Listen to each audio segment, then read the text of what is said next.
ఒక దినము చూడవల్లని మీరు కోరు దినములు వచ్చును గాని మీరు ఆ దినము చూడరు.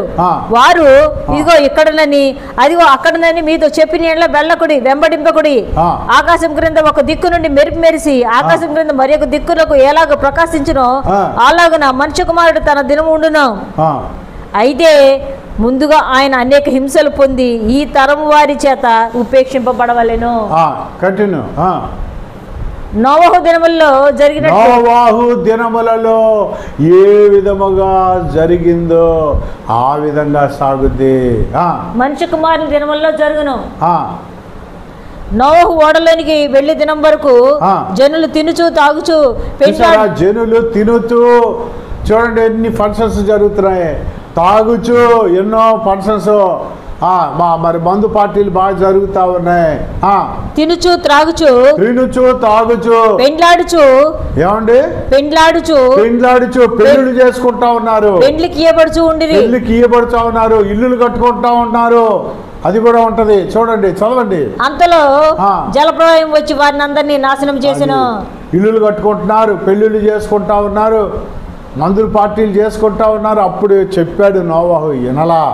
ఇప్పుడు కూడా చెప్తా ఉన్నారు, సువార్త ప్రకటిస్తూ ఉన్నారు, నవ్వుకుంటున్నారు, హేళన చేస్తూ ఉన్నారు.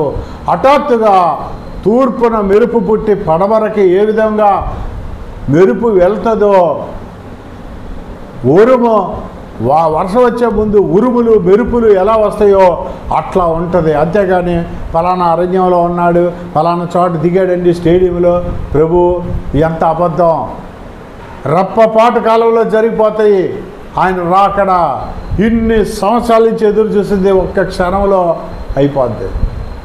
మనం ఎన్నో సంవత్సరాలు మెట్లెక్కి ఎక్కి ఎక్కి ఎక్కి క్రైస్తవ జీవితంలో మెట్లెక్కి ఎక్కి ఎక్కితే ఆ క్షణం సిద్ధపడకపోతే యేసుప్రభు వస్తాడు, వెళ్ళిపోతాడు.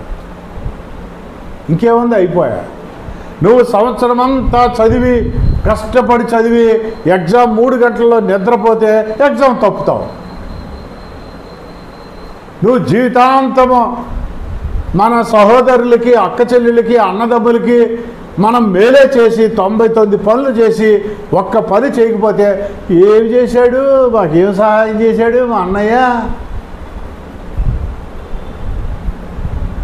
నువ్వు 10 ఆజ్ఞల్లోని 9 ఆజ్ఞలు కరెక్ట్గా ఉండి ఒక్క ఆజ్ఞ కరెక్ట్గా లేకపోయినా నువ్వు కరెక్ట్గా లేవంటాడు దేవుడు.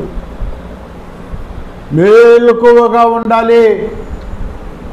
నోవహు సమయంలో ఎలా జరిగిందో, సొదొమ గొమొర్రాలో టైంలో, లోతు దినములలో ఏ విధముగా జరిగిందో ఆ విధముగా జరుగుద్ది. వెనక్కి తిరిగి చూడకూడదు.